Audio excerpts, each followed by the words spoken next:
दोस्तों निश्चित रूप से गणित में कोई जादू नहीं होता है, लेकिन आप सभी जानते हैं कि गणित में होता है जादुई ट्रिक। और गणित में आप जादुई ट्रिक सीखना चाहते हैं तो गणित के जादुई ट्रिक ना आप स्वयं बना सकते हैं, जैसे अभी मैं आपके सामने बनाने वाला हूं। जी हां, इस वीडियो को ध्यान से देखिएगा और जो प्रक्रिया मैं बता रहा हूं उस प्रक्रिया को पूरा करिएगा। उत्तर वही आएगा जो मैं बोल रहा हूं। ध्यान दीजिएगा, आपका उत्तर वही आएगा जो मैं बोल रहा हूं।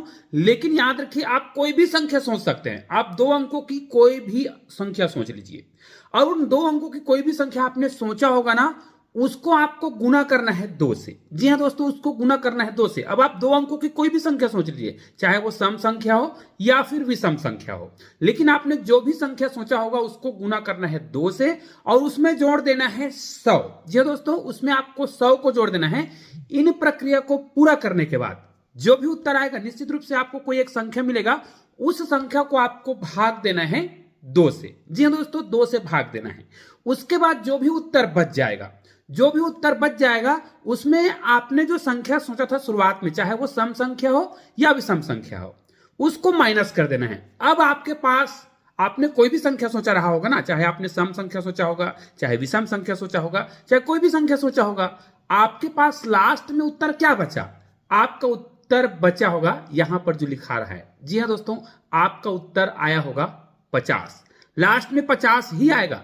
अब जरूरी नहीं है कि 50 ही आए, ये आप खुद बना सकते हैं। और ये 50 कैसे आ रहा है, ध्यान दीजिएगा। आप कोई भी संख्या सोचिए, सम विषम 2 अंकों की कोई भी संख्या सोचिए, है ना। आप चाहे तो 3-4 अंकों की संख्या भी सोच सकते हैं, लेकिन आपको मैंने कहा था 2 अंकों की संख्या, तो आपका ध्यान केवल 2 अंकों पर गया।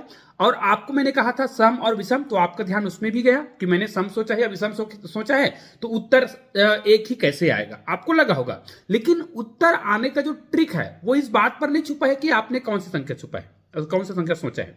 वो इस बात पर छुपा है कि मैंने आपको कौन सा संख्या दिया था। मैंने आपको 100 दिया था, क्योंकि हम लास्ट में डिवाइड कराते हैं 2 से। तो आपने कोई संख्या लिया था, उसका आपने 2 बार कर दिया, 2 गुना किया मतलब 2 बार, और उसको हम डिवाइड कर रहे हैं, तो आपका संख्या भी आधा हो गया और मेरा संख्या भी आधा हो गया। अब आपका संख्या आधा हुआ तो उसको हमने लास्ट में घटा दिया था कि आपने जो संख्या सोचा था उसको घटा दो, और हमने जो संख्या सोचा था आपको दिया था जोड़ने के लिए, उसको हमने भाग दिवा दिया था 2 से, डिवाइड कर दिया था 2 से। मतलब हमारा संख्या कितना बचा? आधा ही बचा। और लास्ट में हमारा संख्या ही बचता है, क्योंकि आपके संख्या को तो हमने माइनस करवा दिया था, तो लास्ट में वही संख्या आधा बचेगा जो मैंने सोचा, जो मैंने आपको कहा था कि जोड़ने के लिए। तो मैंने क्या कहा था? 100 जोड़ने के लिए। अब इसमें आप जितना जोड़ने के लिए कहेंगे, जैसे आपने 500 जोड़ने के लिए कहा है, तो याद रखिए लास्ट में उत्तर आपका 250 ही बचने वाला है। तो इस प्रकार आप गणित के जादुई ट्रिक को कर सकते हैं।